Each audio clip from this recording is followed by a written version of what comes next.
पिछले भाग में हमने देखा कि किस तरह सौरभ मिनाली और लीजा से हंसी मजाक कर रहा था और उनकी कैमरे में फोटो खींचने की कोशिश कर रहा था और मिनाली के हाथ में कोई एक स्टैच्यू कप के ऊपर घूमते हुए कुछ दिखाई दे रहा था। लेकिन क्या?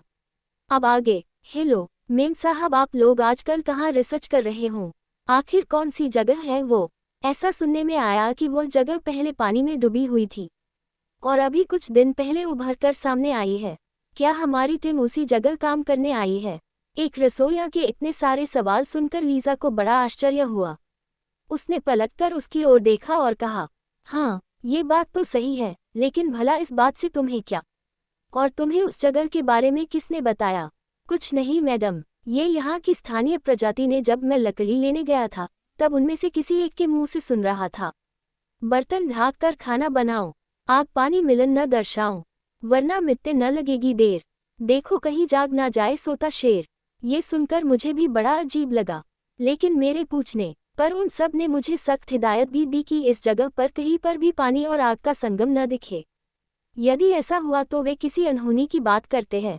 उन्होंने मुझे ये भी बताया कि जिस जगह हमारी टीम खोज करने आई है उस घाटी को वास्तव में सदियों पहले जानबूझकर डुबो दिया गया था, लेकिन न जाने वह कैसे उभर आई। मैडम जरा सोच समझकर काम करिएगा और खासकर मिनाली मैडम को कहे कि आराम से काम करे, क्योंकि वह खन सिंह राशि की प्रतीक है। ऐसा मैं नहीं, यहाँ के लोग कहते हैं।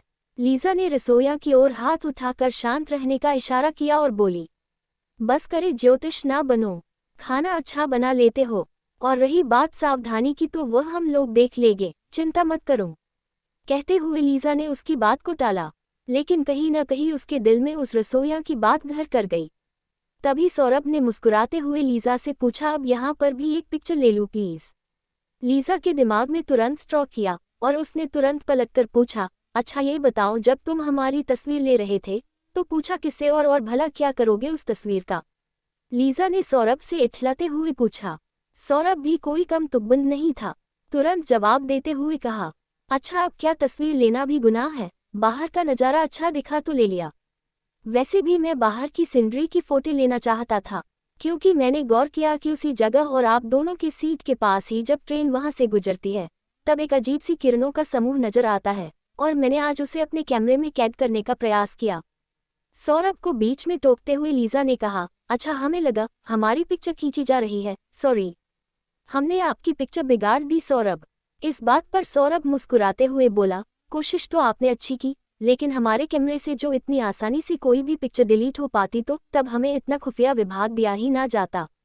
आप चाहे तो मैं आपको फोटो भी दिखा सकता हूँ और फोटो में कैद रहस्य को भी कुछ हद तक बता सकता हूँ, अगर आप चाहे तो। अब तो जैसे लीजा को अपने सवाल का जवाब मिल गया और वह सौरभ की होशियारी से कुछ हद तक प्रभावित भी हुई, लेकिन अभी उसका ध्यान और जिज्ञासा शांत करने की ओर बढ़ा था, इसलिए उसने तुरंत पूछा, कौन सा रहस्य?